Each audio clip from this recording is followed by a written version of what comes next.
L'un des meilleurs compliments que je n'ai jamais écouté de ma vie dit « Je ne regrette pas de ne pas avoir connu Paul. Parce que toi, tu es là. »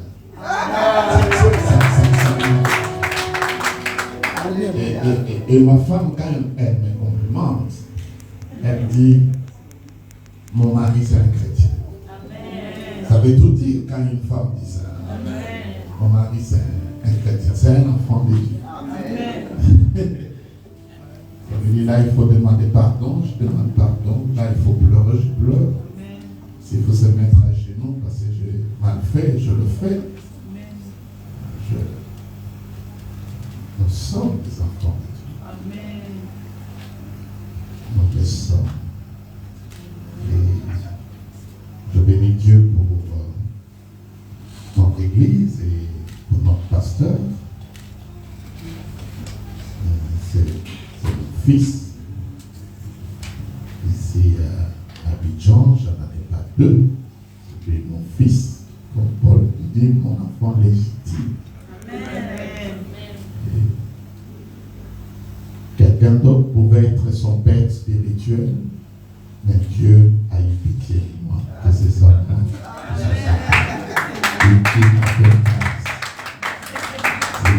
il faut bien me garder. Chaque jour, je lui parle. Pour rien, je lui parle. En tout et pour tout. Il n'y a rien que je rate. Parce que je me dis, lorsqu'on a un père, ça diminue la quantité des erreurs. Lorsqu'on a un père, c'est que lui a fait comme erreur. Ça t'empêche d'emboîter le pas et de ne pas faire comme lui. Lorsque tu as un père, son but, c'est de prophétiser sur toi, de te promouvoir et de te protéger.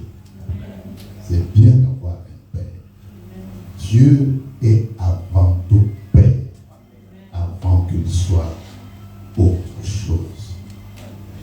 J'ai passé un très bon séjour et j'ai mangé des très très bons repas.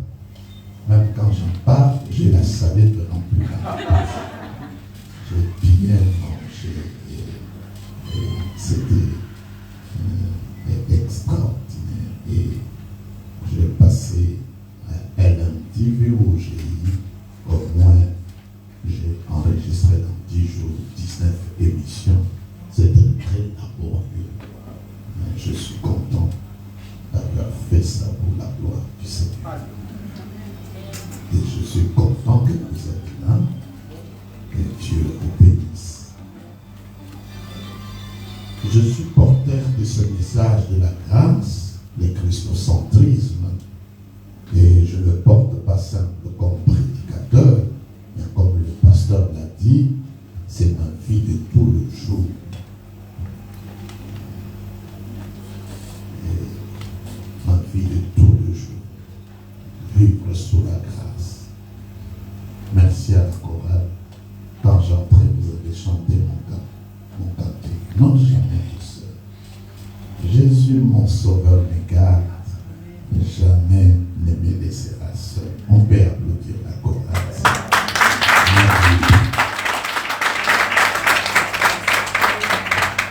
Alléluia. Vous savez, la vie telle que nous la menons ici sur cette terre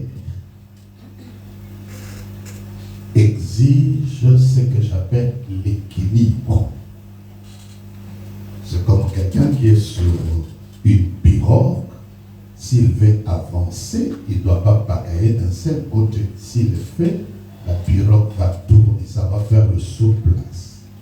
Il faut qu'il pagaille à gauche, à droite, ça fait propulser, avancer la pirogue. Si je dois aller loin et je décide de le faire avec une seule jambe, je ne pourrai pas aller très loin. Dieu, tel qu'il a créé les choses, il a créé ça avec un équilibre extrême.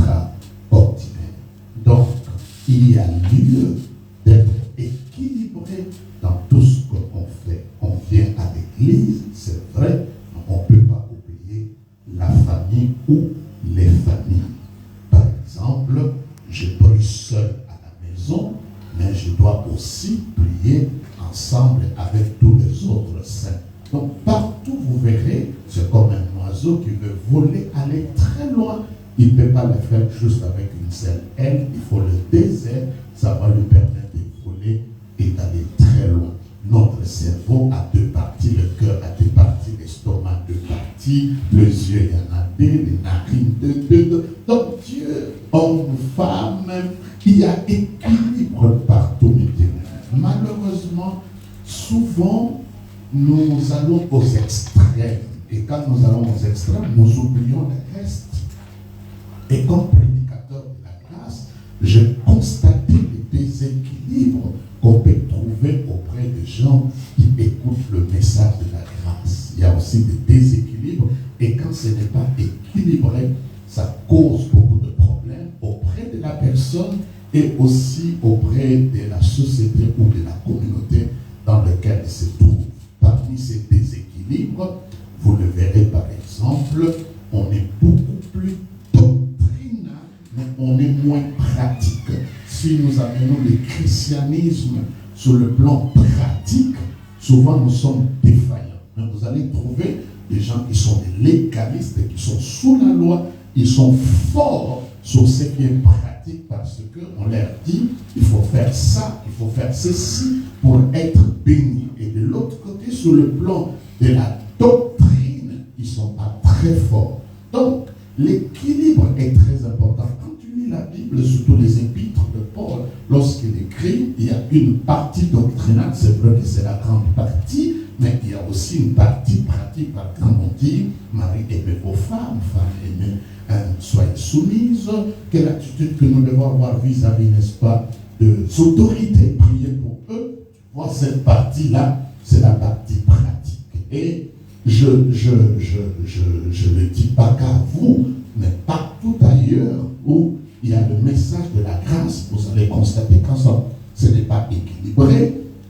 Les gens ne viennent pas au culte régulièrement la semaine parce que pour eux, venir prier ou ne pas prier, Dieu continue à m'aimer, la grâce de Dieu est là. La vie de prière arrive à avoir un grand coup, ce n'est pas des grands prieurs, des gens qui passent vraiment des longs moments dans la prière parce que Dieu, non, la grâce est toujours là. Sans certains déséquilibres, parce que mes bien-aimés, la plupart des déviations dans les églises viennent lorsque tu prends une vérité biblique, tu le mets à l'extrême aux dépens des autres doctrines. Vous allez les trouver chez les témoins de Jéhovah. Ils ont tellement élevé l'humanité de Jésus-Christ au point qu'ils sont arrivés que Jésus-Christ n'est pas Dieu. Vous allez ailleurs, même ils ont tellement élevé la divinité de Jésus-Christ. Dit non, Jésus n'était pas un homme. Donc, à l'église catholique, protestante, les charismatiques, partout ailleurs, vous allez voir qu'ils vont mettre une vérité en exergue, en évidence, au détriment des autres vérités.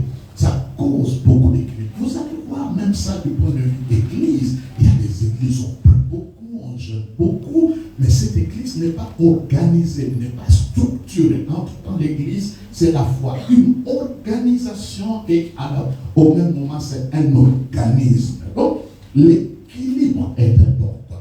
Et je le vois, par exemple, auprès des femmes. Par exemple, j'ai 40 ans de ministère, j'ai vu beaucoup de femmes qui ont eu des problèmes dans leur ménage simplement parce qu'elle s'est trop donnée dans la prière. Elle a oublié des devoirs domestiques. Et quand le mari se plaint, il croit que les démons l'ont possédé. En tout temps, c'est une affaire domestique. Il faut régler d'une manière pratique. Il n'y a pas lieu de gêner ni de prier pour cela.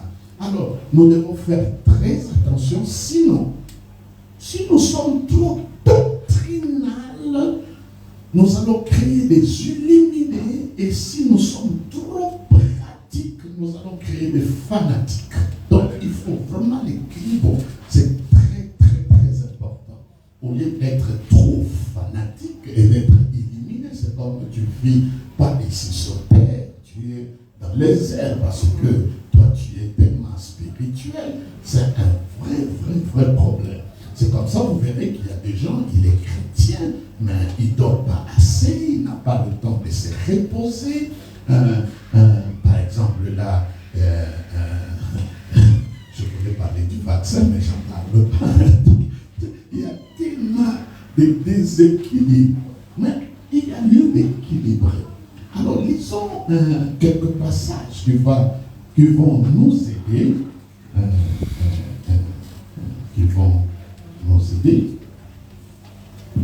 C'est drôle, je venais d'écrire, mais le passage, tu sais que je l'ai oublié dans la voiture. Le texte là que je venais d'écrire. Je le retrouve. Corinthiens chapitre 15.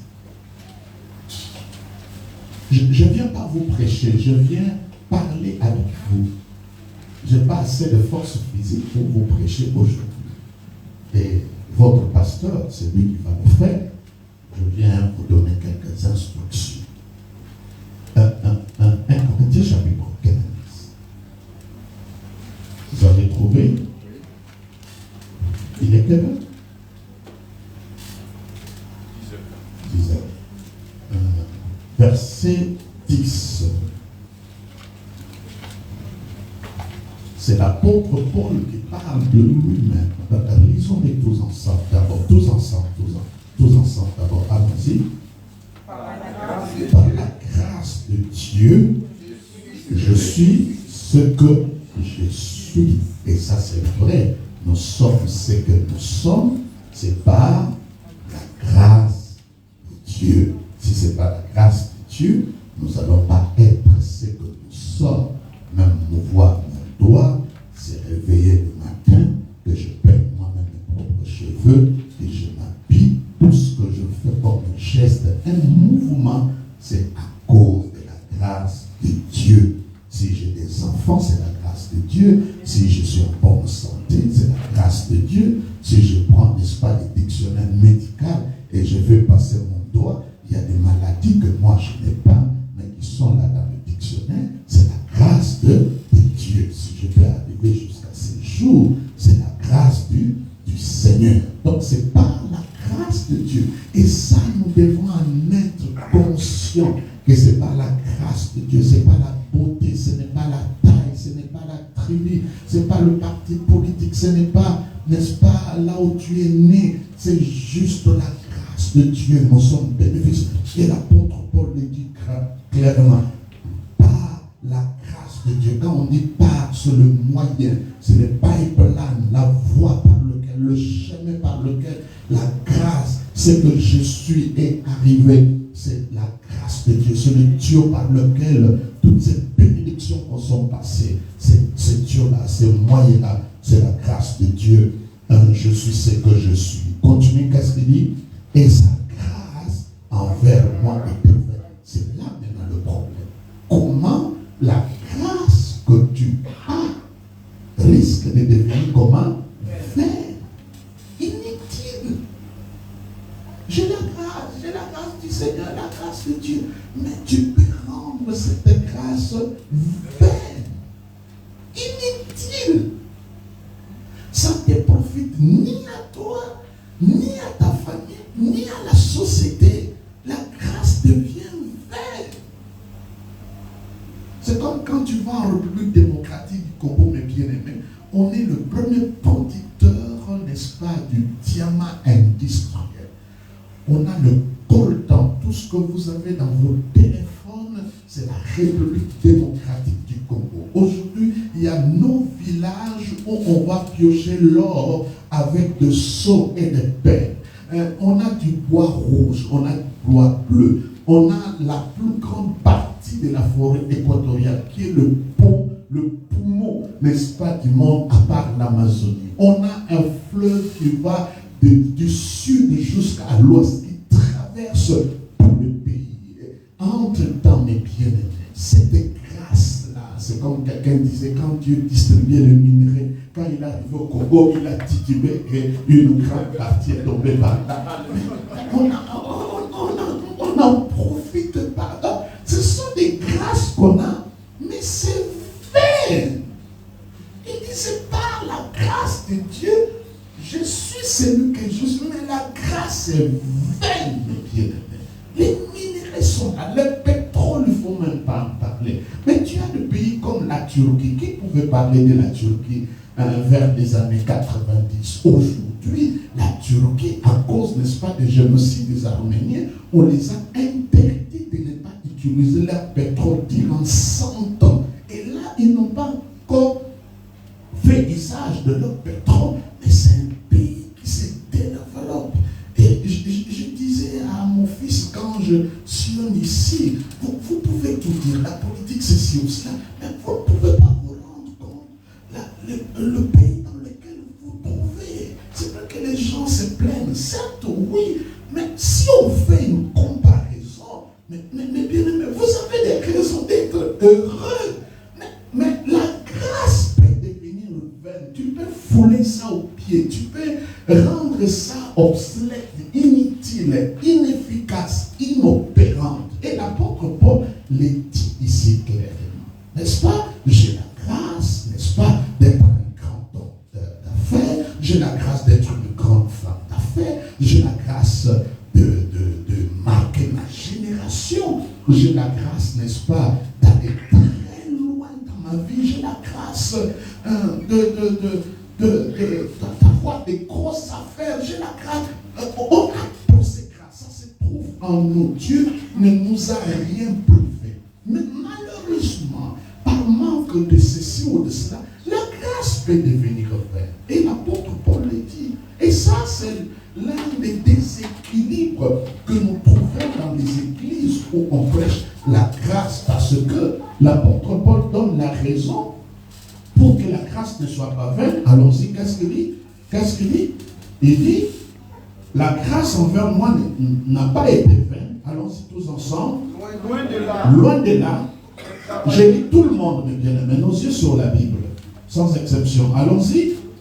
Loin de là, j'ai travaillé. Vous voyez, pour que la grâce ne soit pas vaine, ce qui doit rendre la grâce opérante en toi, il faut faire quoi? Il faut travailler. Et étymologiquement, en latin, le mot travail vient de la peine. Donc, il faut se donner de la peine.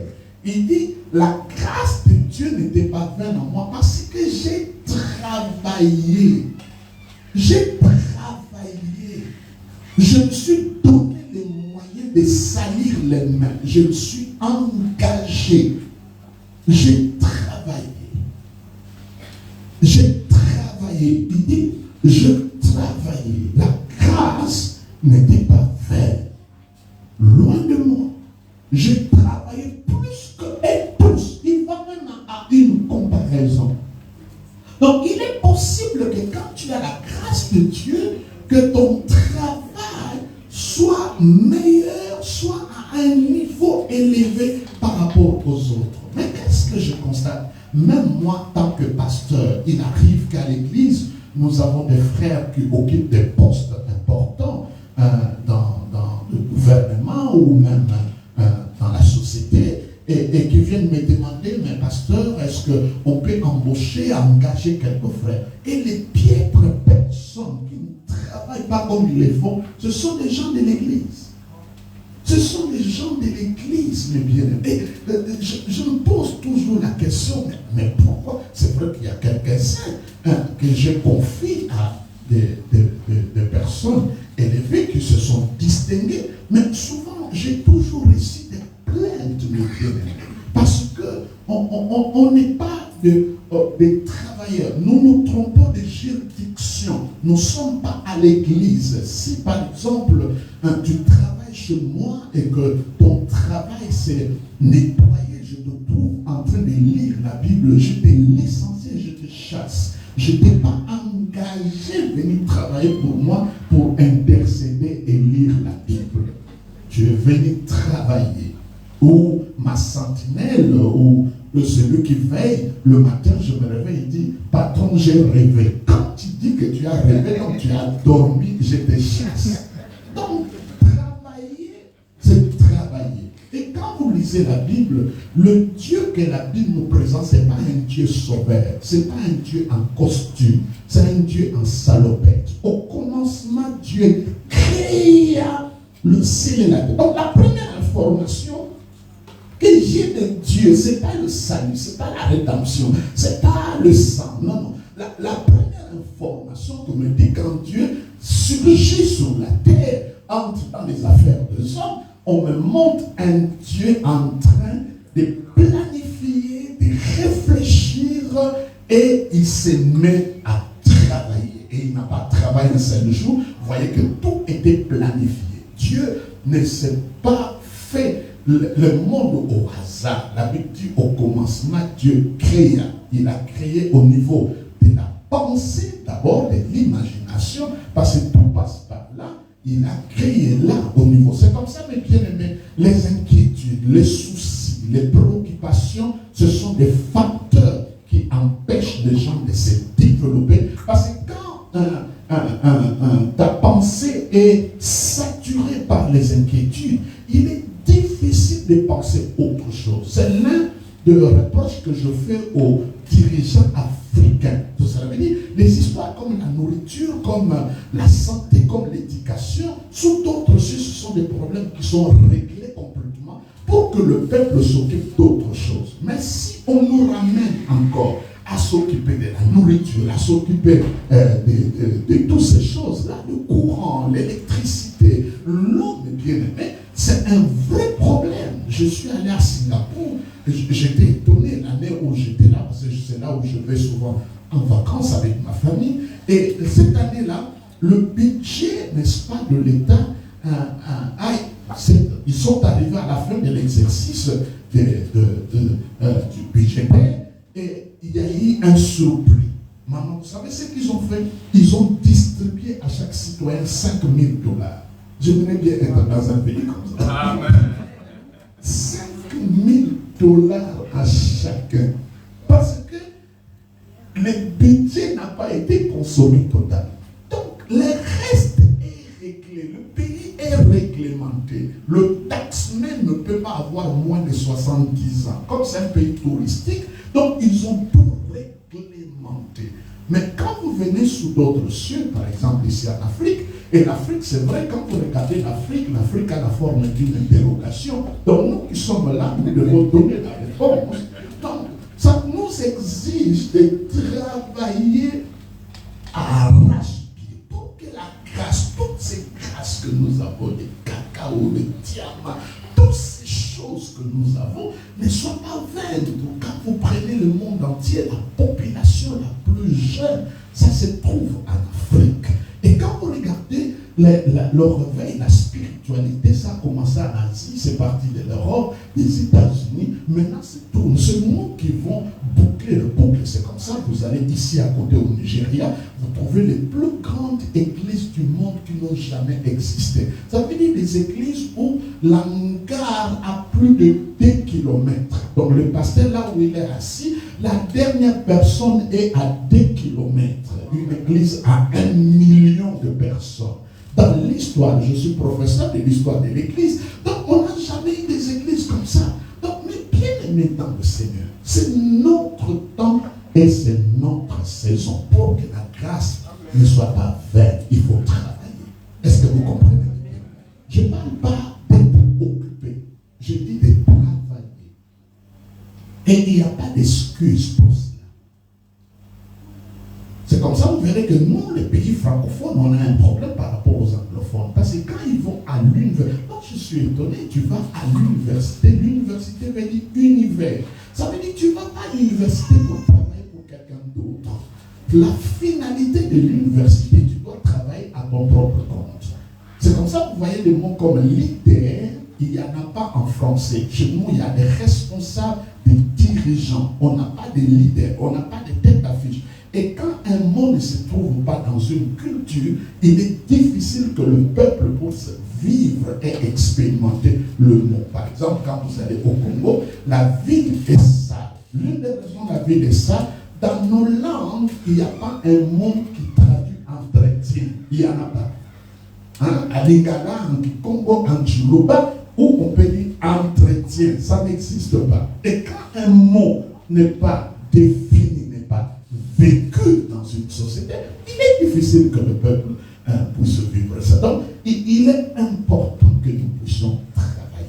Mais bien aimé, je préfère, c'est comme ça, vous voyez que Jésus, lorsqu'il veut engager les disciples, il n'est pas allé au bureau des sans-emploi, il n'est pas allé au bureau des chômeurs, il est allé chercher des gens qui travaillaient déjà, soit qui jetaient les filets, soit qui réparaient les filets. Quand vous regardez toute la Bible, il n'y a personne qui était sans emploi que Dieu a engagé. Moïse était en train de paître le troupeau de son père. Matthieu était collecteur d'impôts. Jacques, il était en train de réparer le filet avec son frère. Pierre, il était en train de jeter le filet. Gédéon, quand tu le rapportes, il est en train. Jésus veut parler de l'adoration. Il va trouver une prostituée parce qu'elle est en plein travail, en train de puiser de l'eau. Donc, vous ne voyez pas la place aux gens qui ne font rien, qui restent à la maison, qui passent le temps dans la prière et écoutez dans leur bouche la grâce est là, la grâce. Mais la grâce là, elle est vaine, elle est inutile. La grâce là est vaine. Il dit pour que la grâce ne soit pas vaine, j'ai travaillé plus que. Et cela est vrai là-bas, cela est vrai à l'église. Quand on a une jeune église comme ça, où on n'est pas nombreux, chacun de nous doit avoir une charge et une responsabilité. Parce que vous constituez les prémices d'une grande église dans l'avenir. Ce que vous serez, c'est ce que les autres seront. Ça veut dire, quand moi j'ai dit oui à Jésus, j'avais, je crois, 17 ans, 19 ans, je ne voulais pas être pasteur. Aujourd'hui, je suis étonné, les gens se précipitent à devenir pasteur. À notre époque, personne ne voulait devenir pasteur parce que l'image du pasteur n'était pas la bonne image. Surtout, par malheur, quand tu es pasteur, tu veux demander la main d'une jeune fille. Cette famille trouvait qu'elles sont maudites parce que le pasteur vient chercher leur fille en mariage. Et aujourd'hui, ça a changé parce que nous avons travaillé. C'est comme ça que je cesse de dire à mon fils, même comme notre église est nouvelle, nous devons continuer à honorer les pères, les gens qui ont commencé ce qui s'est dit œuvre de Dieu ici. Peut-être qu'ils se sont bataillés parce que c'était parfois dur et difficile. Aujourd'hui, ça devient facile. Nous pouvons nous réunir partout où nous voulons. Donc, et quand j'ai dit oui à Jésus, je ne voulais pas. Et chez nous, on appelle ça examen d'état. C'est-à-dire chez vous, ce n'est pas caloria. Alors, j'étais chez moi en 16e année des humanités, j'arrive à la fin, Dieu m'appelle au ministère, moi je refuse complètement, donc je présente l'examen première année, j'échoue, deuxième année, j'échoue, troisième, quatrième, cinquième année, et à cinquième année, je déposais les armes, j'ai dit non, je ne peux pas continuer à me battre contre lui, je vais obtenir mon baccalauréat, parce que là c'était clairement pour moi que je dois m'engager dans le ministère. Mais quand je disais oui, je ne pouvais pas savoir que je vais rencontrer des gens comme vous. Je ne pouvais pas savoir quand j'ai dit oui à Jésus que je vais voyager le monde entier. Je ne savais pas quand j'ai dit oui à Jésus que dans ma vie, je veux voyager qu'en première classe ou en business. Je ne pouvais pas savoir dans ma vie, j'aurais tout ce que j'ai comme un homme normal. Je ne pouvais pas savoir. Tu ne peux pas te rendre compte lorsque tu t'engages dans l'œuvre de Dieu, juste prier, aller visiter ceux qui sont malades, les frères qui ne viennent pas. C'est comme ça, vous voyez qu'à l'église, dans les Actes des Apôtres, la Bible dit quelque chose de très fort. Lorsque Pierre était arrêté, l'église priait pour lui. Quand tu viens à l'église et tu es anonyme, tu n'es pas engagé, tu ne pourras pas avoir le soutien de la prière des autres parce que tu n'es pas impliqué dans la vie de l'église. Mais quand tu es impliqué, par exemple aujourd'hui, si l'un des choristes n'est pas là, nous allons voir l'absence, nous allons le constater. Et si on nous demande de pas, on va prier avec tout notre cœur parce que c'est une pièce maîtresse. Donc, je ne peux pas être à l'église et que je sois anonyme. Nous devons tous nous engager à l'évangélisation, à l'intercession, tout ce qui a lieu de faire et bien le faire, bien le faire. Moi, à Kinshasa, ça, le culte commence à 6 heures du matin, mais à 5 heures, je suis là, parmi les premières personnes. Je ne peux pas croire que je suis pasteur, que je vienne le dernier comme un fonctionnaire ecclésiastique. Je suis là avant tout le monde parce que je suis le berger. Je vais accueillir le brebis dans la maison du Seigneur. Quel que soit le niveau la fois passée, je suis allé avec mon fils prêcher quelque part. On nous a laissé dans le bureau. Au moment que le culte s'est déroulé, j'ai dit à l'hôtesse, j'ai dit s'il te plaît, je suis enfant de Dieu, chrétien, comment vous me laissez au bureau au moment que là-bas on chante le louange du Seigneur? Fais-moi entrer à la maison du Seigneur parce que j'ai besoin d'adorer, d'exalter le Seigneur. Donc, vous voyez, toutes ces pratiques-là, parce qu'on a trop américanisé l'Église, et ça fait que nous nous écartons même de la culture biblique de l'Église. Il est important, mes bien-aimés, que nous revenons dans nos racines. Très important. La vie, elle est pratique. Dieu pouvait nous sauver par un discours. Il pouvait rester du haut des cieux et dire que vous êtes sauvés. On allait être sauvés. Mais il n'est pas allé il est allé dans des choses pratiques. Et la parole s'est faite chair, faite matérielle. Nous l'avons vu. Donc l'apôtre Paul dit, pour que la grâce ne soit pas vaine, apprends à travailler. Et surtout lorsque tu es jeune, mets-toi au travail. Mets-toi dans des choses qui te mettent sous pression pour travailler. Mets-toi dans des conditions où ça te met vraiment à travailler, à t'engager. Et l'apôtre Paul dit, lui qui est le plus grand chantre de la grâce, il dit, et la grâce n'était pas vaine, j'ai travaillé plus que tous. Il dit, non pas moi toutefois, mais la grâce, qu'est-ce qu'il dit? De Dieu qui est en moi, ce qui me donne la force, ce qui arrive à me propulser. Dans notre église, on avait un frère, il était le seul qui conduisait le culte. Il est maintenant à Londres, c'est l'un de nos pasteurs à Londres, et le seul. Il avait un don particulier, il faisait chanter, il conduisait le culte, et quand il conduisait le culte, c'était formidable. Vous savez, durant 16 ans, c'est lui qui conduisait le culte dimanche, jeudi, lundi, il n'est jamais tombé malade. Je disais à mon fils, 40 ans de marche avec Dieu, j'ai simplement raté le culte 7 fois le dimanche. Donc si tu comptes dans 40 ans, le nombre de jours où je ne suis pas allé un dimanche au culte, c'est 7. 3 fois j'étais dans l'avion, 4 fois j'étais malade. Donc à part ça, il n'y a pas de raison pour que je reste à la maison. Je ne veux pas aller adorer, je ne veux pas au culte. Il n'y a pas de raison.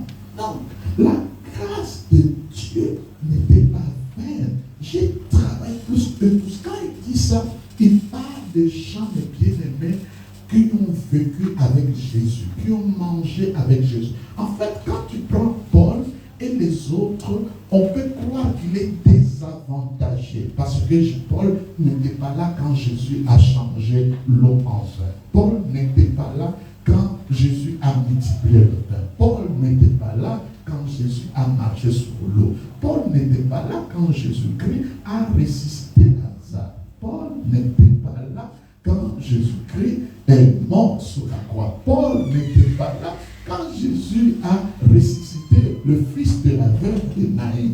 Paul n'était pas là, je peux aller loin.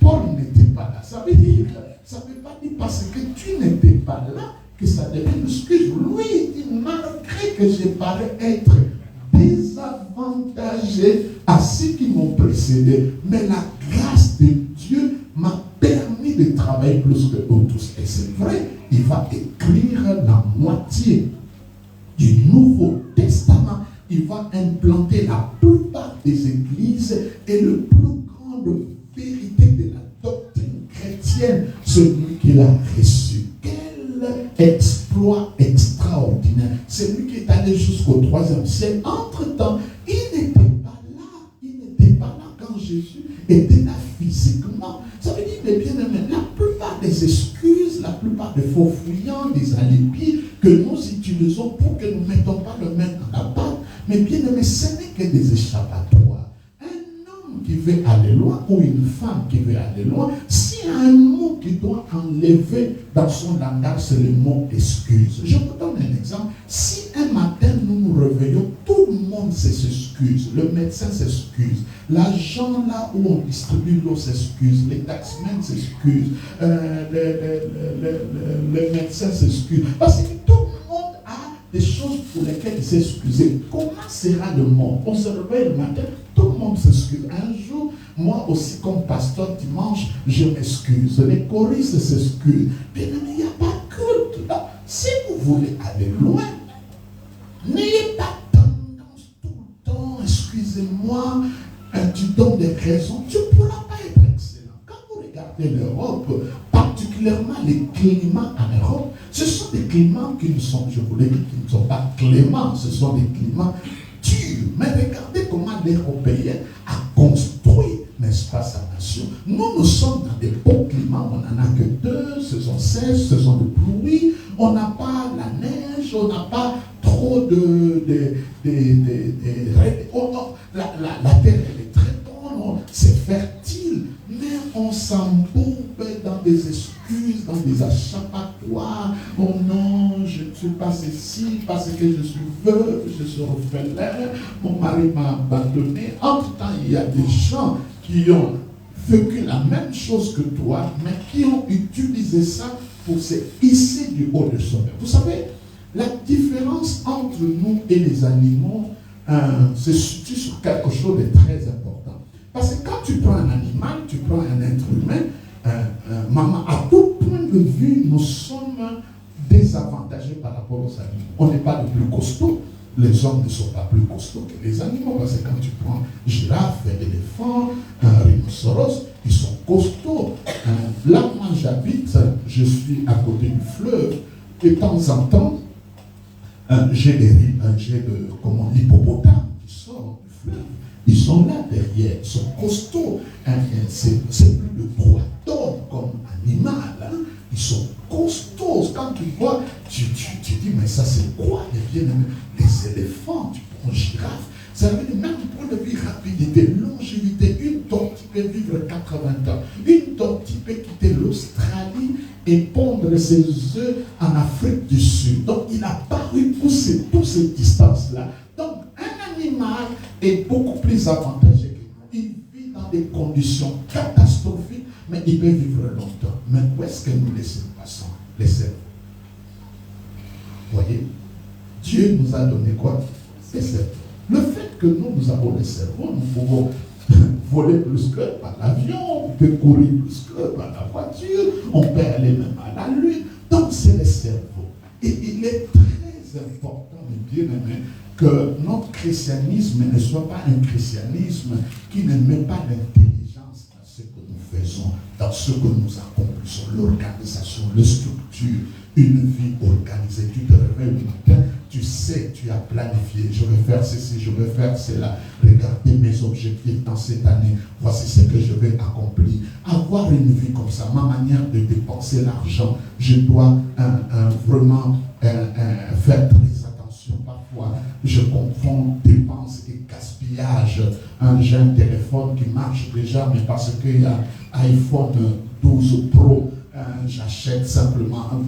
Tout ça, entre-temps, je n'ai pas encore des millions, je n'ai pas encore assez d'argent. Tout ça, ce n'est pas intelligent. Donc, il y a lieu, mes bien-aimés, que nous soyons des gens qui réfléchissent. C'est très important. Si nous réfléchissons, nous pouvons aller très loin. Prenons un autre passage qui pourra aussi nous aider. 1 Corinthiens chapitre 4, verset 7. 1 Corinthiens 4, verset 7. Est-ce que je suis en train d'écouter quelqu'un? 1 Corinthiens chapitre 4, verset 7.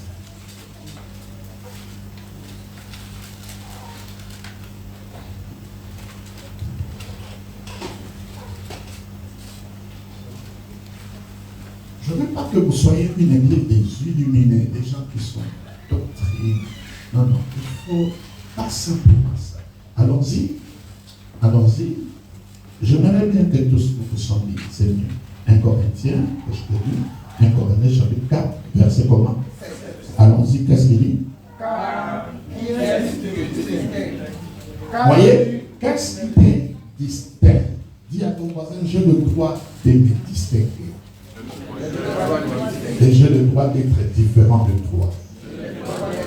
Parce que Dieu n'est pas dans l'uniformisme. Est-ce que vous comprenez ça?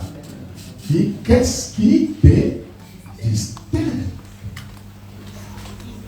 Je ne peux pas être comme toi. Continuez la lecture. Qu'as-tu que tu l'aies reçu? Voilà, ce qui te distingue, c'est ce que tu as reçu, c'est ce que nous appelons la grâce.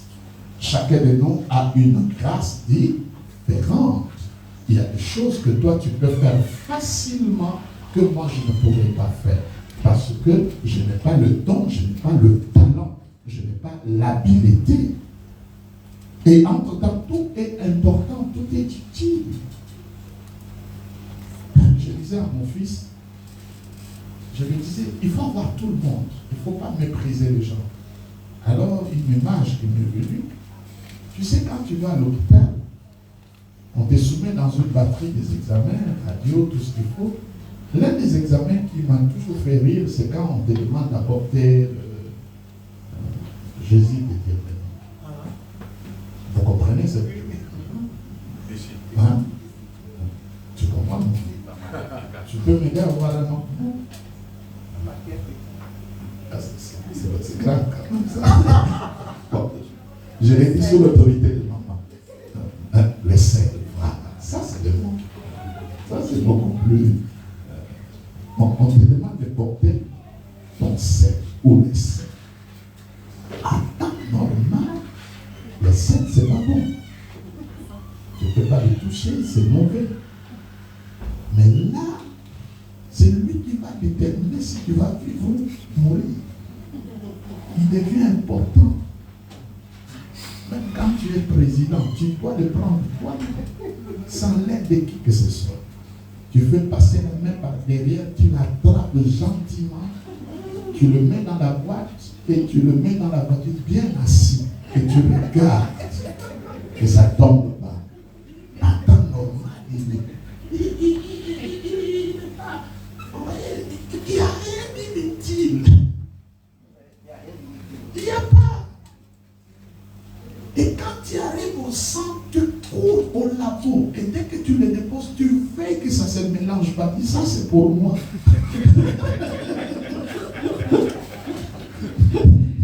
Et ça, c'est moi. Ça, c'est. Et on va mettre ton nom. On sait le dire sur quelque chose d'horrible. Ça porte ton nom. Jean Bosco. Et c'est beau. Il ne faut pas te voir inutile. La pierre qu'on a rejetée est devenue la principale. Ça veut dire qu'ils ont construit à construire, mais à un moment, la maison ne pouvait plus avancer. Il fallait récupérer seulement cette pierre-là. Et on a récupéré. Malheureusement, quand vous récupérez ce genre de pierre, comme elle est angulaire, c'est elle qui donne la forme à toutes les autres pierres. Il faut encore casser la maison, reprendre par cette pierre-là. Donc, on est tous utiles. Il dit, qu'as-tu, allons-y, reprenons le verset, qu'est-ce qu'il dit? Qu'as-tu que tu n'as pas reçu? Ce verset-là sonne le problème dans nos cœurs. Qu'as-tu? Je suis belle, je suis ceci. Qu'as-tu que tu n'as pas reçu? N'est-ce pas? Qu'as-tu? Qu'est-ce que tu as que toi tu n'as pas reçu? Continuez. Si tu l'as reçu, pourquoi tu te glorifies comme tu n'as pas reçu? Venez à la prière, tu ne viens pas. Lève-nous pour chanter, tu ne veux pas chanter. Reste à la maison, tu ne veux pas. Donner l'offrande, tu ne veux pas. Faire ceci, tu ne veux pas. Qu'as-tu que tu n'as pas reçu?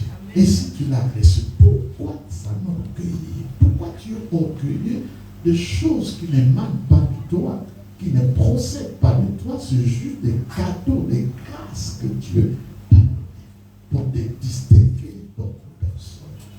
Vous savez, si Dieu savait que la naissance de cette église, grâce aux grâces, sera comme les autres églises. Dieu n'allait pas le faire. Dieu n'a pas besoin des églises de trop.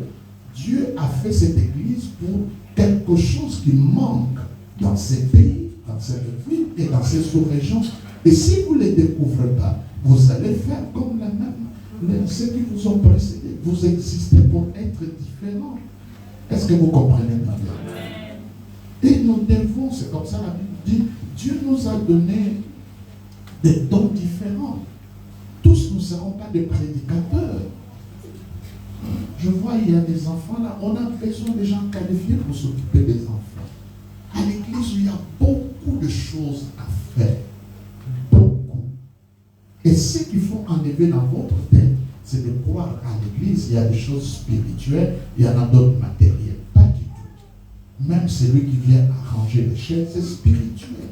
Parce que venir avant tout le monde, nettoyer, c'est un travail ingrat. Les gens ne voient pas ce que tu as fait. Si tu n'es pas spirituel, tu ne pourras pas le faire. L'intercession et tout ça, aller visiter les autres. Donc, nous sommes différents. Il faut que chacun découvre ce qui existe, le talent, le don, la capacité particulière que Dieu l'a donnée. Et c'est comme ça, dans une église, il est normal d'avoir des pasteurs qui s'occupent, n'est-ce pas, du ministère. Ça veut dire qu'ils arrivent à déceler le don de chacun orienté. Parce qu'il y a d'autres personnes, tu peux lui demander de faire telle chose, mais ce n'est pas le don, ce n'est pas ce qu'il a reçu de Dieu. Il faut le découvrir. Je le vois à l'église, il y a des choses. J'ai une maman, n'importe quel pays qui est à l'église, elle est là, elle soutient. C'est un don, c'est le don de service. Il y a des gens qui ont ça. J'ai une autre dame là, c'est vraiment la dame d'un grand monsieur. Chez nous, elle, c'est la décoration. Quand elle décore, quand elle arrange la table pour la Sainte-Seine, même quand elle décore le mariage, elle prend ça à cœur. Quand vous venez au temple qui a mariage, elle, là, c'est son don. Et elle le fait très bien. Je vois des jeunes filles qui travaillent à l'accueil et au protocole. Notre église est distinct parmi des églises où il y a un très bon service de protocole et d'accueil. Et l'accueil, ça ne se passe pas ici. Non, on est là au coin de l'avenue, donc on commence à accueillir la personne dès qu'il descend, dès que quelqu'un arrive à l'église, ouvre sa voiture, c'est quelqu'un d'autre qui vient ouvrir. Les dames sont aidées à sortir de leur voiture, des jeunes gens bien habillés qui tendent les mains, parce que à l'église, on ne va pas gagner tout le monde par la prédication. Il y a ceux qui viendront à cause de l'organisation, d'autres à cause de la musique, d'autres à cause de chacun a quelque chose. C'est comme ça que vous pouvez être étonné qu'on prêche bien, mais pourquoi les gens sont toujours dans leur église? Parce qu'il y a des fibres, il y a des choses qui les retiennent. Et l'apôtre Paul dit, l'apôtre Paul dit, je fais tout ce qui était de mon pouvoir pour gagner les grands nombres. Et qu'est-ce qu'il a dit? Pour ceux qui étaient sous la loi, c'est comme j'étais sous la loi. Ceux qui étaient sans la loi, je veux comme ça. Parce que je voulais gagner les grands nombres. Et je veille sur ça à l'église. Les compartiments de l'église, l'organisation, le travail, la propriété, tout ce qu'il y a lieu de faire. Parce que nous ne voulons pas des excuses. Nous voulons gagner tout le monde. Même bien aimé, une seule personne ne peut pas le faire. Tout n'est pas simplement sur la charge du pasteur. Il faut que chacun découvre son don, son talent et mettre la main sur la pâte, engager, parce que la Bible dit, c'est l'œuvre de l'Éternel qui te bénira. Et il est bien que nous nous engageons pour l'œuvre du Seigneur. Regardez ceux qui sont à l'occultisme. On leur demande des choses parfois rocambolesques. On leur demande de venir des pédophiles, d'aller dormir dans un cimetière, de sacrifier un membre de sa famille. Mais ces gens-là le font. Mais Dieu ne nous demande pas tout ça. Il veut simplement que nous répondons à l'amour qu'il a manifesté pour nous. Parce que Dieu attend ça de notre part. Dieu ne peut pas s'adorer lui-même. Il nous a créés pour l'adorer. Et si notre service à l'église devient une adoration, comme vous le voyez avec Abraham, Il dit à ses serviteurs, restez ici, moi je vais adorer. Adorer, ce n'est pas un cantique. Adorer, ce n'est pas une mélodie qui est chantée dans un style beaucoup plus doux.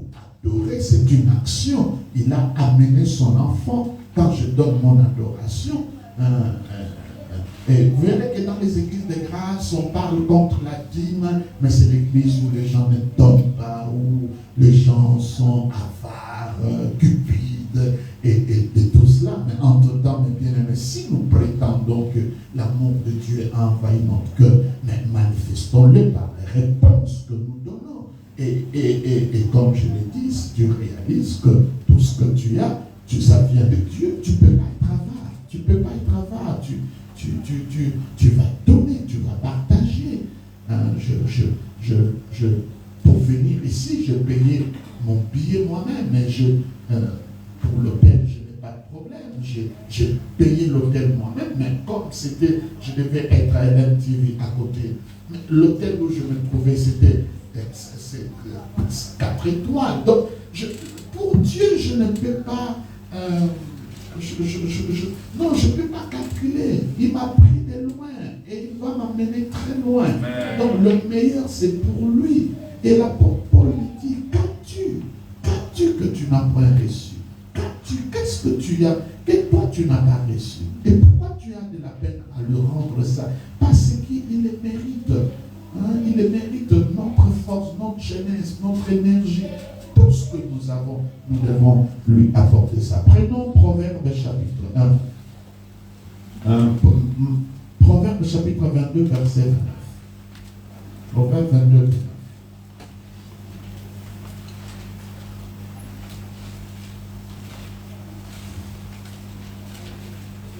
Proverbe 22, 29. Allons-y.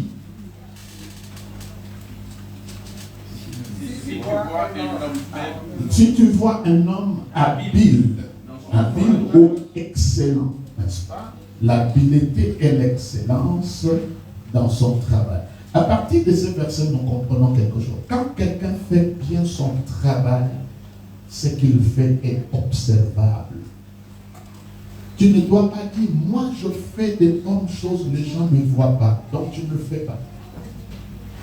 Quand tu fais quelque chose, allez lire les livres de records en athlétisme, en football, ou quand tu lis Forbes, c'est les hommes les plus riches du monde. Quand quelqu'un fait quelque chose d'excellent, de bien, ça s'observe. Quand tu vois un homme habile dans son travail, ça veut dire, quand il y a l'habileté, on doit le voir. Ça ne peut pas rester anonyme. Ça crie, ça parle.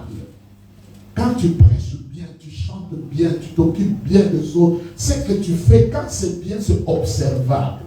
Mais si tu continues à murmurer, moi je fais ça, moi je fais ceci, mais les gens ne reconnaissent pas, la question, est-ce que ce que tu fais, tu le fais avec excellence? Est-ce que tu le fais avec habileté? Est-ce que tu le fais avec finesse? Est-ce que tu le fais comme il faut le faire? Vous voyez, c'est très important. Mais parfois nous faisons des choses vaille que va. Mais quand il s'agit de Dieu, mieux de ne pas le faire que de mal faire. Parce que Dieu c'est l'excellent. Regardez comment il a créé le monde. Quand tu vois, on dit, quand tu vois quelqu'un habile dans son travail, l'habileté, l'excellence, la classe, c'est quelque chose d'observable. Ma voiture est propre, mes habits sont propres. Tout ce que je fais, c'est observable. On le voit, on les distingue. On peut bien le distinguer, on peut bien le voir. Mais quand ce n'est pas habile, quand ce n'est pas excellent, parce que c'est une chose de faire quelque chose, mais le faire d'une manière excellente. Regardez mes bien-aimés, quand vous allez dans des banques, je passe ici, Asia, EcoBank, ils n'ont pas le Saint-Esprit, ce n'est pas des gens qui prient. Mais c'est propre, c'est excellent. Tu peux même aller confier ton argent. Et c'est drôle, mes bien-aimés. Tu mets 100 millions dans une banque et on te donne une carte. Si on imprime cette carte-là, ça ne peut même pas coûter, je ne pense pas, plus de de 300, 400 000 francs CFA. Hein? Les cartes Visa en imprimerie, ça ne peut pas coûter ça. Mais toi, tu as laissé 1 million parce que le cadre, la peinture, les gens que tu trouves, comment ils sont arasés, comment ils sont assis, tu peux leur confier l'argent. Simplement parce que c'est habile, c'est excellent. Ils ne prient pas, ils n'ont pas le Saint-Esprit. Ils ne parlent pas en langue. Ça marche partout. Parce qu'il y a la structure, il y a l'organisation, il y a tout ça. Vous savez, le seul endroit où je trouve que les gens prennent les choses à la légère, c'est à l'église. L'église, c'est vraiment une bande des incompétents comme je n'ai jamais vu ailleurs. On regarde que des témoignages, c'est un bon frère, ceci ou ça. Je vous donne un exemple. Tu es malade et tu dois passer chez le chirurgien. Et on te dit, ce chirurgien-là, c'est un coureur de jupons, c'est un fumeur de drogue. Mais il est spécialiste dans son domaine, il ne rate jamais. Et ailleurs, on te dit, celui-là, c'est un bon chrétien, il parle en langue, mais souvent ça marche ou ça ne marche pas. Tu es là où? Tu es là chez les frères qui parlent en langue.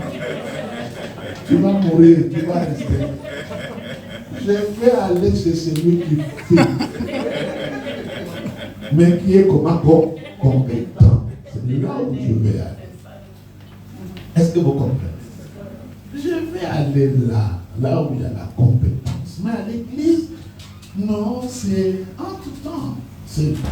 Aujourd'hui, c'est parmi, par exemple, les procès que je fais à l'intellectuel chrétien, surtout le mouvement de réveil charismatique. Il y a beaucoup de sujets de société. L'église ne veut pas parler, l'église ne veut pas discuter. On n'a pas de colloques ni de symposiums. On fuit tous ces sujets-là. Les divorces, l'homosexualité, et tous ces sujets de société.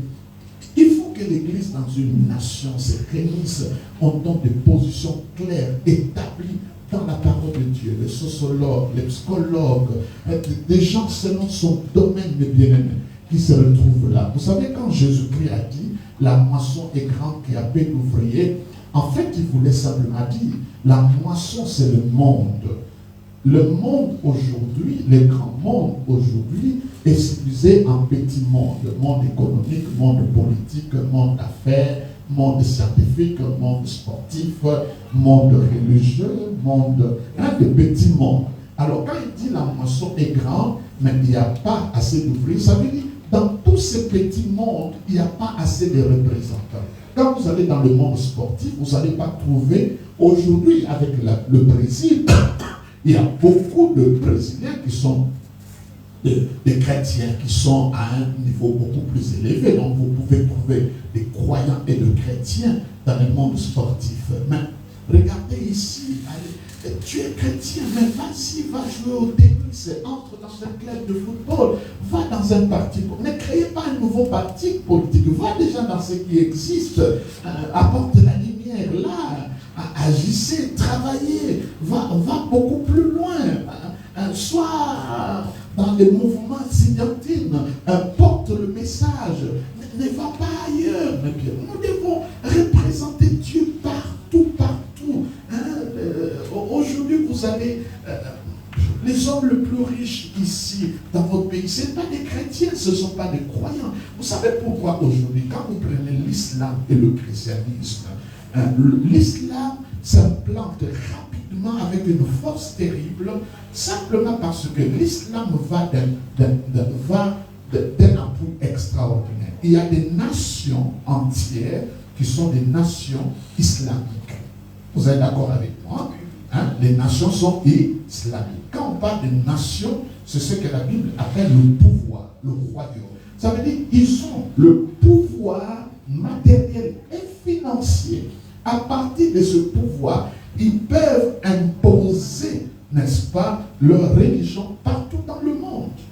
Nous, on n'a pas le pouvoir, parce que la Bible dit, vous êtes un royaume de sacrificateurs. Il ne dit pas, vous êtes des sacrificateurs au roi.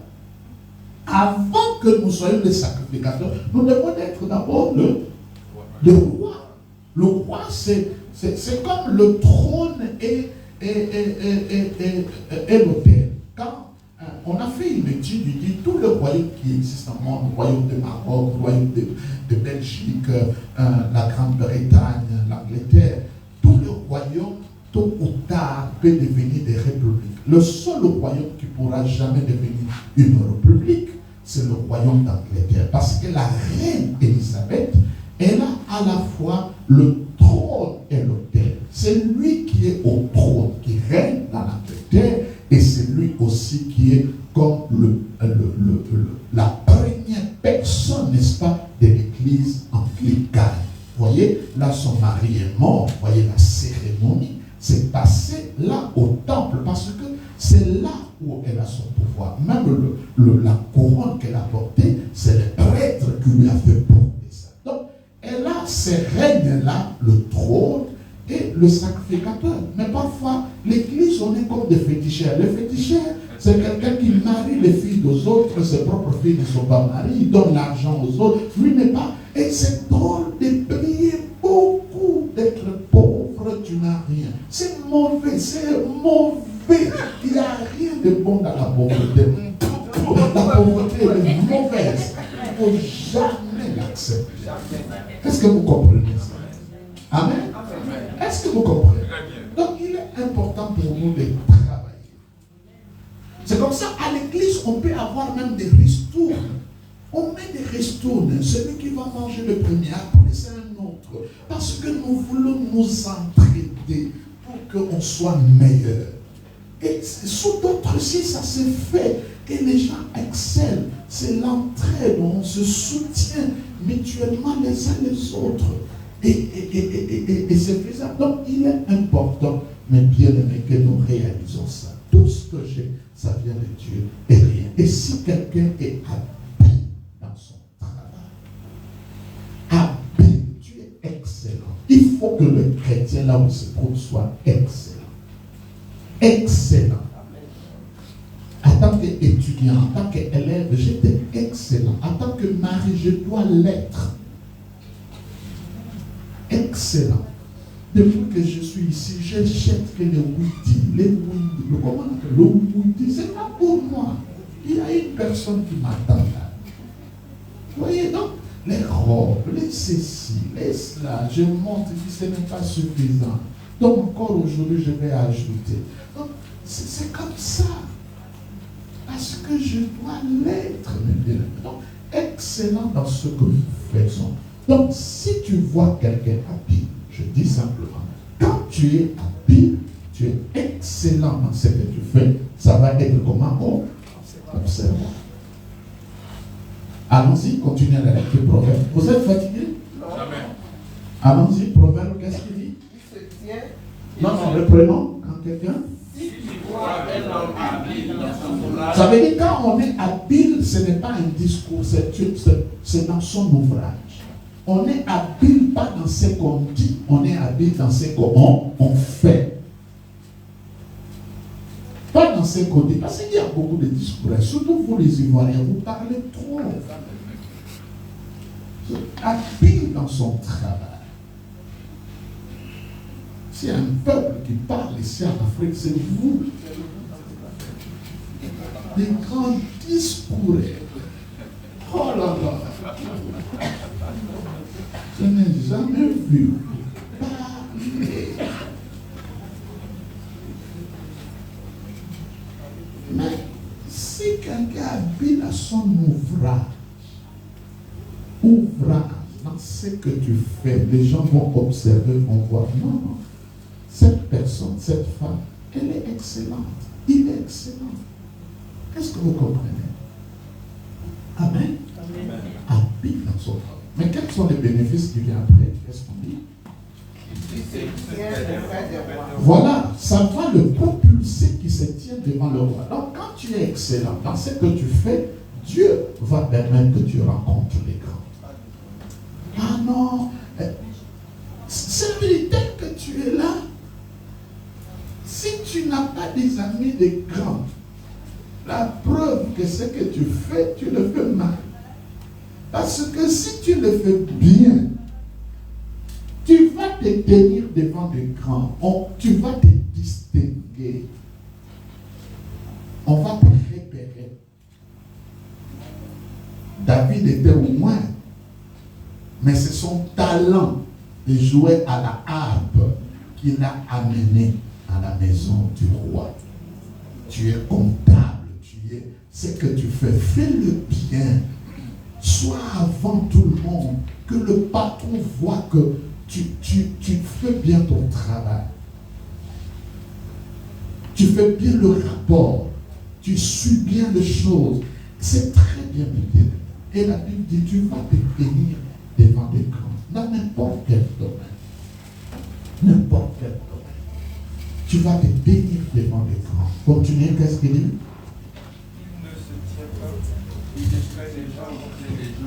Les gens obscurs, ça veut dire des anonymes. Tu n'auras pas des amis anonymes. Tu auras des amis, des gens célèbres et connus. Et c'est beau d'avoir des amis connus. N'est-ce pas? Quand tu as un ami célèbre, mais non, c'est une grâce. Jésus-Christ est venu sur la terre, son ami, son cousin qui l'a précédé était célèbre, il s'appelle Jean-Baptiste. Et c'est lui qui l'a présenté. Voici l'agneau de Dieu. Toi qui dois te présenter. Et la personne qui te présente là, est-ce que c'est une personne anonyme ou une personne obscure ou une personne connue? J'ai des amis vraiment qui ont l'opinion sur la rue, qui sont connus. Et ça te facilite sur beaucoup de choses. Beaucoup de choses, mes bien. Et entretenons ce genre de relations parce que ça peut te permettre d'aller très loin. C'est la volonté de Dieu. Je dis, c'est la volonté de Dieu. Amen. Tu prends une personne comme Daniel qui était croyant, à lui seul maintenant, il a travaillé dans 4 dynasties. Donc on a changé de roi, mais on a continué à le récupérer jusqu'à 4 dynasties. Et je ne sais pas la durée de chaque dynastie, mais parce que le gars s'est distingué. C'est distingué. Quand tu es habile, tu es excellent, le pasteur va le remarquer, le frère va se le remarquer. Tu vas prendre la place dans le cœur des gens. Tu deviens l'objet de leur prière. Les gens vont commencer à t'intercéder. Quand un problème t'arrive, tout le monde vient à ton secours. Pourquoi? Parce que tu es quelqu'un d'important, qui compte, qui pèse. Tu ne seras pas avec des gens obscurs, inconnus. Vous connaissez Papa Wemba? Hein? Oui. Papa Wemba, je le fréquentais quand il était vivant. Parce que dans notre quartier, on était célèbres. Après Papa Wemba, c'est moi. Comme il est mort, je suis resté seul. On est dans le même quartier. Et lui, il est parti avant. Il m'a laissé tout le territoire.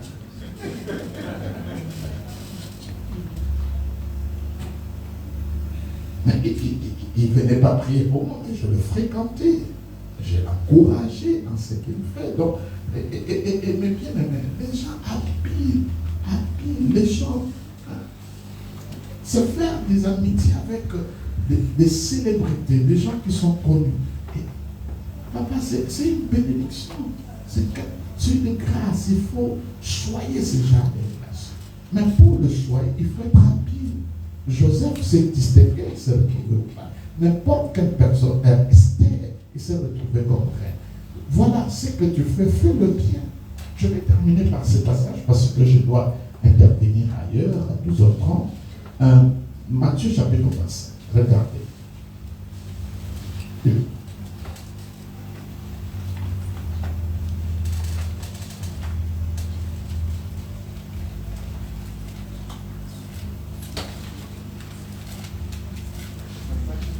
Matthieu chapitre 25.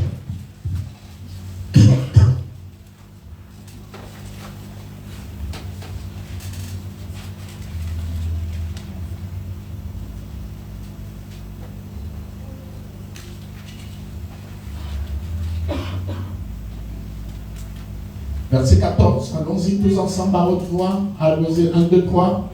Il Partons pour un voyage Allons-y. Il donna 5 talents à l'un, 2 à l'autre. Est-ce que tous ils ont reçu le même talent? Non. Chacun, allons-y. Dieu connaît la capacité de chacun et il nous donne les dons en prorata de nos capacités. Allons-y. De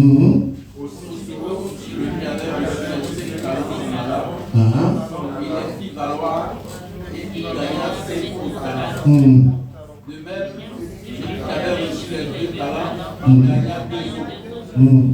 Celui qui en avait reçu qu'un, alla faire un creux dans la terre et cacha l'argent de son maître. Après, il faut avoir la culture de rendre compte. C'est très important. Quand tu as donné une responsabilité, ayez la culture de rendre compte.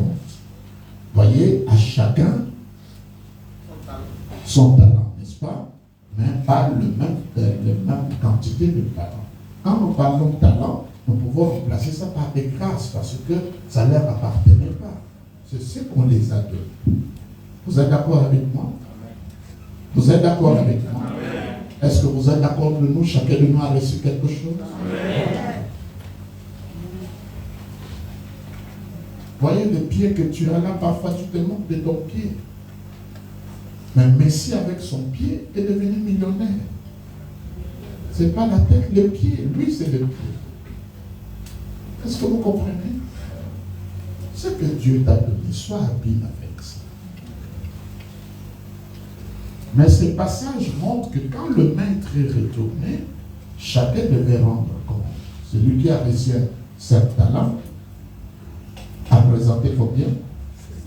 5 autres, donc 10 talents. Celui qui avait 2 talents, 2 autres. Et celui qui avait 1 talent, qu'est-ce qu'il a fait? Maintenant, le temps de la récompense est venu. Celui qui a reçu 10 a été récompensé.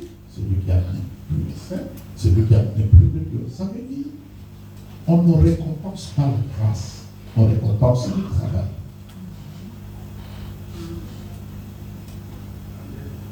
Tu as compris ce que je dis? On ne récompense pas la grâce, on récompense quoi? C'est ça ma conclusion aujourd'hui.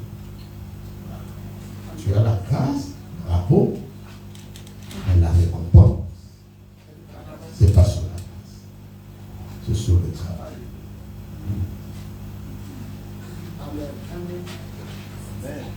On ne récompense pas les grâces ou la grâce. On récompense quoi? Le travail. Celui qui avait un talent, qui a enfoui ça. Et ça, je m'aimerais bien parler pour ceux qui font des affaires. La pensée de Dieu, excusez-moi s'il y a des banquiers ici, la pensée première de Dieu, quand tu as l'argent, ce n'est pas de mettre ça dans une banque. Écoutez ce que le maître dit. Si tu savais que j'étais méchant, parce que la première pensée, les 2 autres, celui qui a apporté 5 dessus ou 2 au-dessus de ce qu'on lui a donné, c'est parce qu'il a investi. C'est l'investissement qui va apporter le 5 autres talents et c'est l'investissement qui va apporter les 2 autres talents. Ok? Donc la première pensée de Dieu, ce n'est pas la banque, c'est l'investissement. L'argent, tout ce qui n'est pas investi va à la perte. Ça doit être la première pensée. Il dit, mais si tu savais que j'étais méchant, pourquoi tu ne l'as pas mis dans une banque pour que cela m'apporte intérêt? Donc la banque, c'est la deuxième pilier. Si tel que tu es là, tu continues à te taper la poitrine pour dire, j'ai 1 milliard à la banque, tu n'as rien. L'argent à la banque, ce n'est pas la première pensée de Dieu. La première pensée de Dieu, tu dois investir. La banque, c'est après l'investissement. C'est après. Et là, vous comprenez que la récompense n'est pas sur les grâces, n'est pas sur le talent, n'est pas sur le don.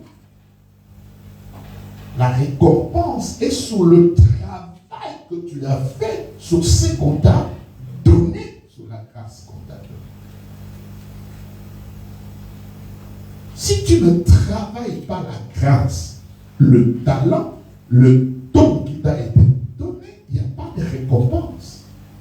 Et quand je parle comme ça, je ne parle pas du ciel, je parle de la terre. Ici, sur la terre, il y a des récompenses. La Bible dit, Dieu est le rémunérateur. Il récompense ce que l'on cherche. Il couronne de gens qui travaillent, qui œuvrent pour lui, qui sont engagés pour lui. Que Dieu bénisse sa part. Amen. Est-ce qu'il y a des questions? Je vais recevoir 2, 3, 4 questions.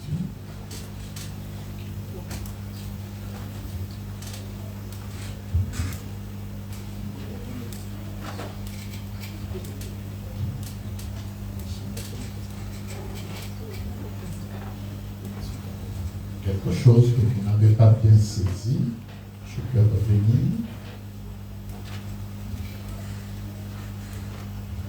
David arrive dans le champ de bataille. Goliath attaque les enfants d'Israël. David veut qu'on sache qu'il est là. Il ne faut jamais, quand tu es chrétien, tu te caches. Montre ce que Dieu t'a donné. Amen. Montre ce que Dieu t'a donné. Il s'est fait montrer. Il dit, moi, je vais régler cette affaire. Ce n'est pas leur cœur.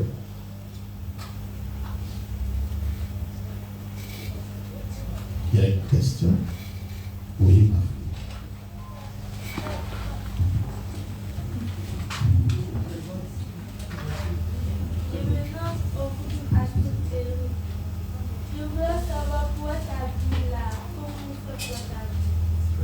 Oui, ça c'est très bonne question. Comment faire pour être excellent?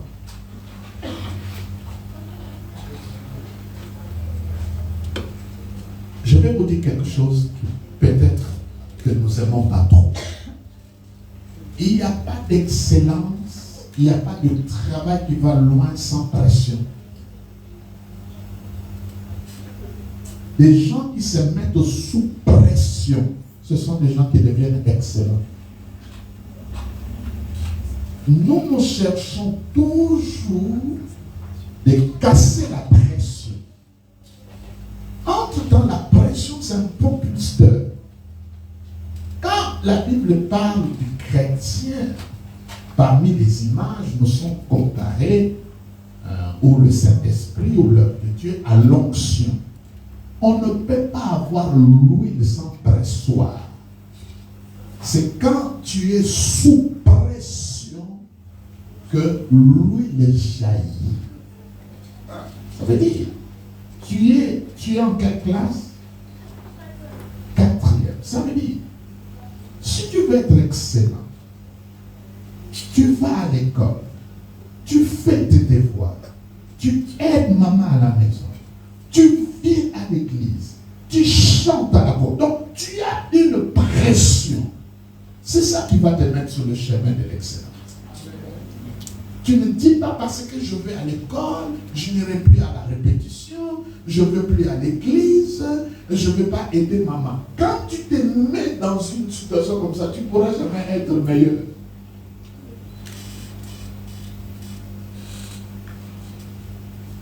Je vis dans mon église, j'ai encouragé des femmes d'un certain âge de retourner à l'école jusqu'à l'université. C'est comme ça, dans mon église, j'ai des femmes de 70 ans qui viennent de terminer leur université. Parce que je me mets sous pression. Comment tu as l'argent, tu achètes des rouges à lèvres, mais tu ne peux pas aller t'inscrire dans une école de langue en anglais. En tout cas, le monde actuel, il faut parler anglais. Tu as l'argent des perruques et de mèches, mais tu n'as pas l'argent pour aller à l'école. Mets-toi sous pression. De 8h à 16h, je travaille pour quelqu'un d'autre. Mais à partir de 18h jusqu'à 20h, je travaille à mon propre compte. Tu te mets sous pression. Vous les mamans actuelles, par rapport à nos vieilles mamans, vous êtes bien.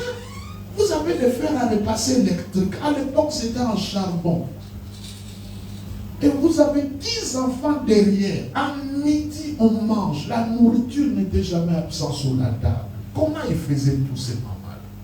Elle vient du champ. Donc, si tu veux être excellent, ma petite fille, donc, il faut te mettre sous pression. Tout ce qui t'enlève la pression t'amène sur le chemin de l'échec. Tu ne pourras pas être excellent. Tu ne pourras pas être excellent. Même ta vie de prière, même tout ce que tu fais, dès que tu enlèves la pression, lui ne jaillira pas. On a tendance à fuir la pression. Ah non, on met trop de pression là où je travaille, c'est seulement moi, c'est toujours pression. Mais non, c'est ça qui fera que tu sois excellent. Sans pression, tu ne seras pas excellent. C'est une voie que nous n'aimons pas trop, mais entre-temps, c'est ça le chemin, c'est la voie.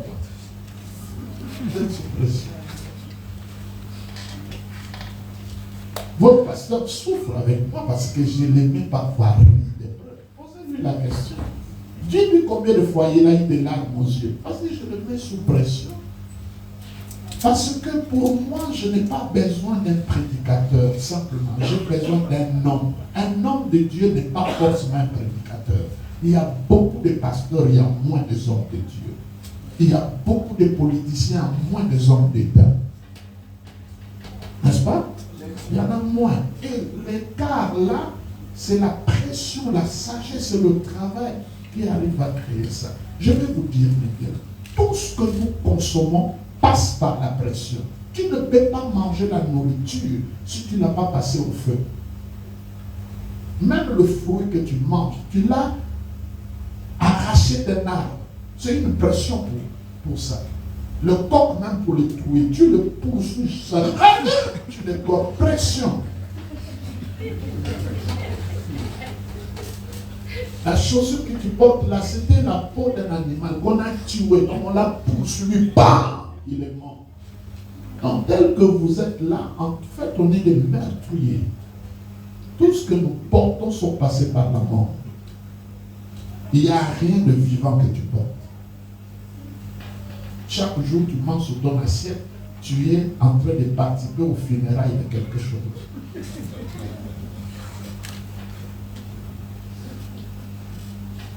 Ça te fait sourire.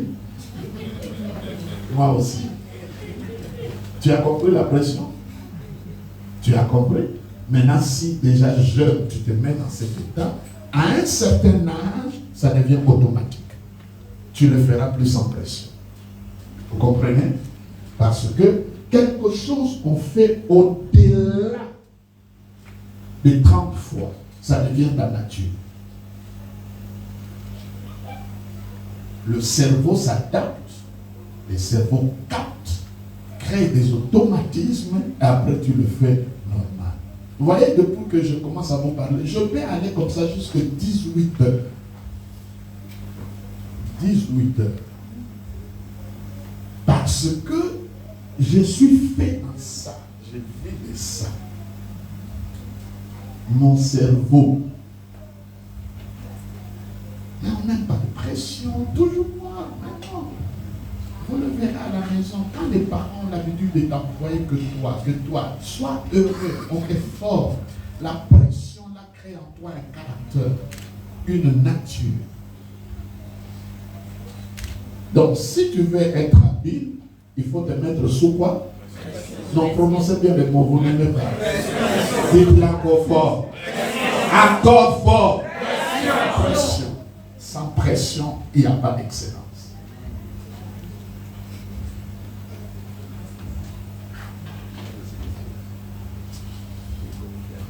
Une autre question? Maman, suis Madame Marc. Pardon? Je suis Madame Marc. Enchanté. Je suis vraiment bénie d'avoir votre présence physique ce matin. Que Dieu vous bénisse. Ça me touche aussi. En fait, il y a une question, mais pas qu'on a parlé concernant ce matin. C'est la question du péché. Oui. On nous dit que notre péché passé, présent et futur, nos péchés sont déjà pardonnés. Oui. Et on nous dit aussi dans Romains 8 que Christ a assis à la droite du Père et il intercède pour nous. Donc je ne comprends pas pourquoi est-ce que nos péchés sont pardonnés, mais ils continuent de... Intercéder, là, il faut le prendre sur notre forme. Vous savez, à l'époque de la Bible, quand on portait le sacrifice auprès de Dieu. Garde le micro. Et parmi les images de prière, il y a la colombe. Et quand tu portes le sacrifice auprès du Seigneur, le sacrificateur prenait ça. Au lieu de le présenter directement à Dieu, il enlevait tout ce qui est à l'intérieur qui est sale. Et il mettait ça à part. Et il prenait son parfum ou l'encens. Il aspergeait sur le pigeon. Et c'est ça qu'il offrait à Dieu. Ça veut dire quand tu pries à Dieu, Jésus est ton intercédeur. Il enlève tout ce qui est mauvais dans ta prière. Parce que nous sommes des êtres humains. Il arrive parfois, nous sommes maladroits dans nos prières. Et quand nous parlons à Dieu, au nom de Jésus, il prend ta prière, il enlève toutes les imperfections pour présenter ça à Dieu. C'est là la Bible dit l'intercède.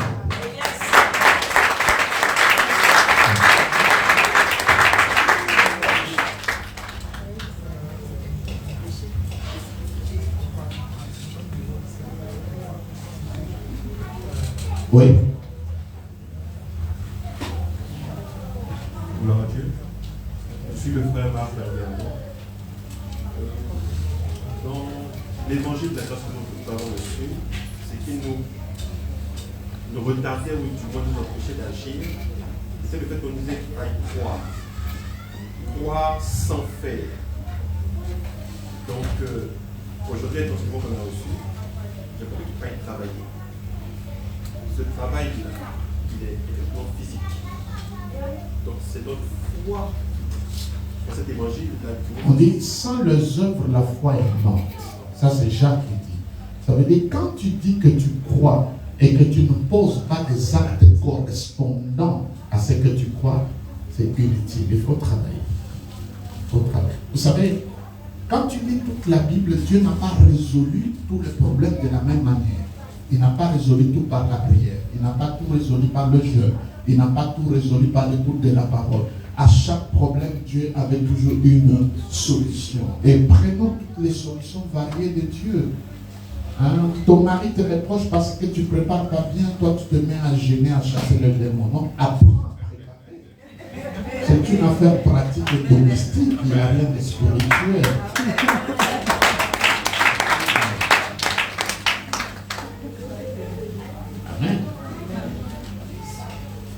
Est-ce que... Oui, dernière question là-bas. Bonjour, moi c'est le frère Aké Elisée. Enchanté. J'ai une préoccupation. J'ai fait 2 ans de travailler avec Papa Abi. 2 ans avant la fête. J'ai eu un dossier tout dernièrement. Et Dieu m'a mis à faire dans l'ancien temps où j'étais de couvrir la chair. Et j'avais aussi le besoin de faire une activité parce qu'il faut travailler, je voulais ouvrir un magasin. Et j'avais ce dilemme-là, répondre à ce que Dieu va demander ou ouvrir un magasin qui, au profit de ses bénéfices, j'allais faire un autre. Et à la suite, j'ai eu la même écriture sur de quoi instant même vous demandez cela, c'est sans que Dieu te fait la grâce de nous avoir ce matin et de vous demander cela. La question c'est laquelle?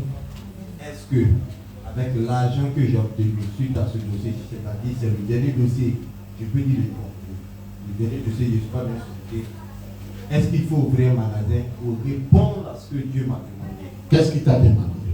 De couvrir la chair de l'ancien temps où j'étais, puisque je suis maintenant ici. De faire quoi? De couvrir la chair, c'est-à-dire mettre un tapis sur toute la chair. J'avais commencé, mais j'avais Oui, pas... fais-le. Commence à faire ça. Surtout que tu vas les quitter, mais c'est un cadeau. Je sais que tu es chrétien. Tu es resté là-bas, ils ont pris soin de toi et à cause d'une conviction que tu as, tu veux partir, que tu veux faire arranger quelque chose. Arrange et viens avec nous.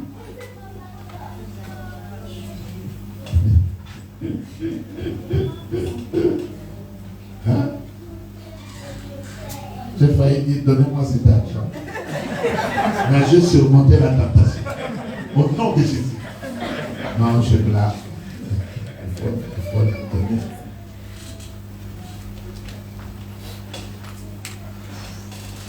Quel est le plus gros billet que tu as dans ta poche? Maintenant, tel que tu as assis. Dans ton sac. Le plus gros billet. Prends ça. Tiens ça. Et tout le billet que tu as, le plus gros.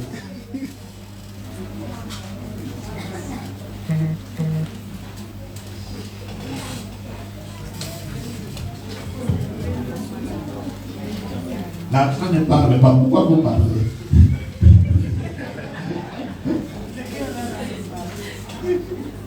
Je veux voir ça avec mes yeux. Hein? Montrez-moi. Je veux voir. Non, ne viens pas avec ça. Je ne t'ai pas demandé ça. Je veux voir.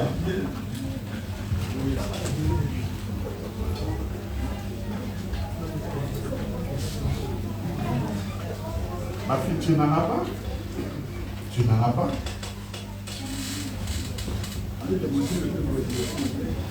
Le truc ici, c'est 1000 francs, c'est 1000. Si c'est 500, si c'est 10 000, si c'est 2 000, c'est le plus gros que tu as. Qui n'en a pas? Qui n'a rien?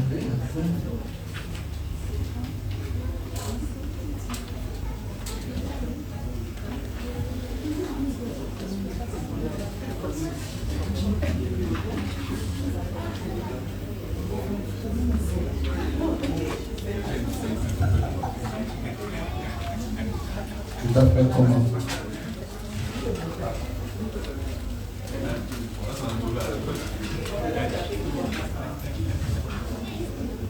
Je n'ai pas vu chez les bonistes. Pas comme ça. C'est pas grave. Mais par contre, tu n'en as pas vu.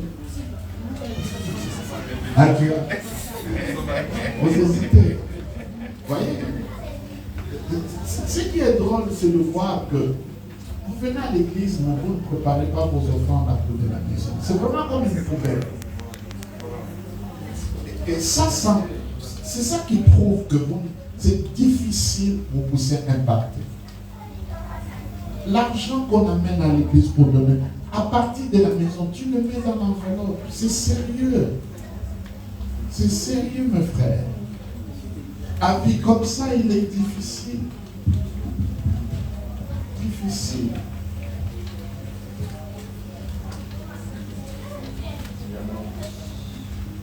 Non, j'ai dit le plus gros billet. Ah, ça, c'est l'offrande? Vous avez l'offrande?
Qui est le plus âgé parmi nous ici? Qui est sûr qu'il est plus âgé que vous?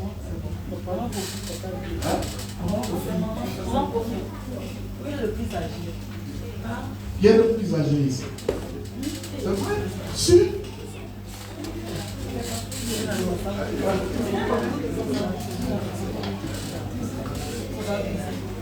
sûr? Mardi. Hein? Mardi 77 ans. Hein? 77 ans. 77. 77. C'est pour toi.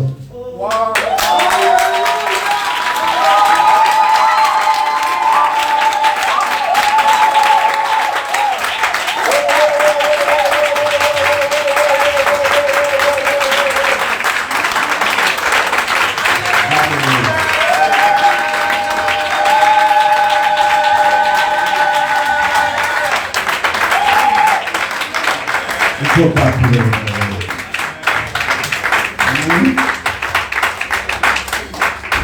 Il ne faut pas pleurer. Viens prier pour nous pour que nous vivons si longtemps.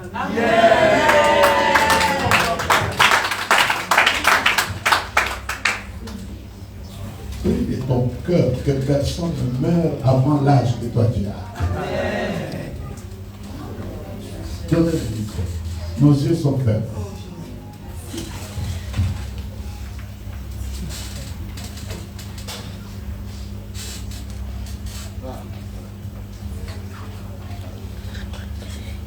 Père, je te dis merci. Je te rends grâce et je te bénis. Cela ne fait même pas un mois que je suis dans cette assemblée. Je t'ai cherché, mais en fait, c'est pas moi qui t'ai cherché, c'est toi qui m'as cherché. Et tu m'as trouvé, et tu as permis que je vienne dans cette assemblée.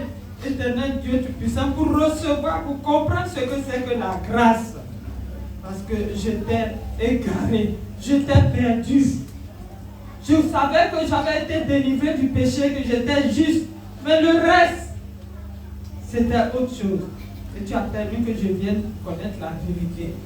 Je te dis vraiment merci. Voilà toute l'assemblée qui est devant toi, Seigneur. Je veux te présenter toute cette assemblée, Éternel Dieu Tout-Puissant. C'est toi qui les as rassemblés. La raison pour laquelle tu les as rassemblés dans ce lieu, Seigneur, permet que chacun puisse toucher cette raison au nom de Jésus-Christ de Nazareth. Ce que tu as prévu pour chacun, qu'au nom de Jésus, il puisse recevoir. Et qu'un jour, il puisse élever la voix pour te rendre gloire. Seigneur, je te remercie pour ton serviteur que tu as envoyé pour nous enseigner ta parole. Je t'en suis infiniment reconnaissant. Mardi, tu me donnes 77 ans. Je prie que tous ceux qui sont ici puissent dépasser cet âge. Au nom de Jésus-Christ de Nazareth. Car toi-même, tu as dit dans ta parole que nous serons rassasiés de longs jours. Rassasiés. Si la personne qui n'est pas encore rassasiée, qui le refuse de partir, au nom de Jésus-Christ de Nazareth, rassasie-nous, Seigneur. Rassasie chacun de nous, Seigneur. Qu'ils aient plus que 77 ans, comme je l'ai mardi, quand je l'aurai mardi. Merci, Papa. Que toute la gloire, l'honneur, la louange et l'adoration soient pour toi seul. Au nom puissant de Jésus-Christ de Nazareth, j'ai prié. Amen. Amen.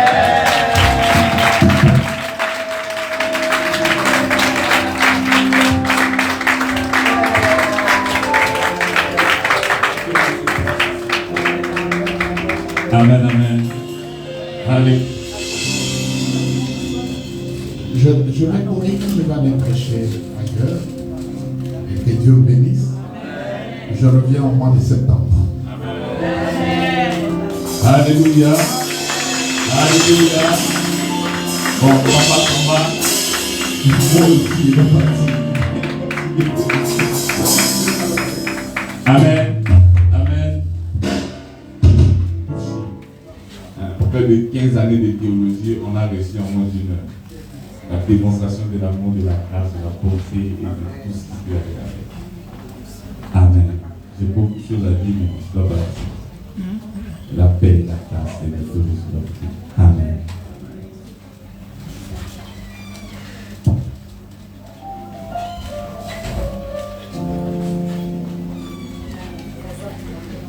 Alléluia. Excusez-moi.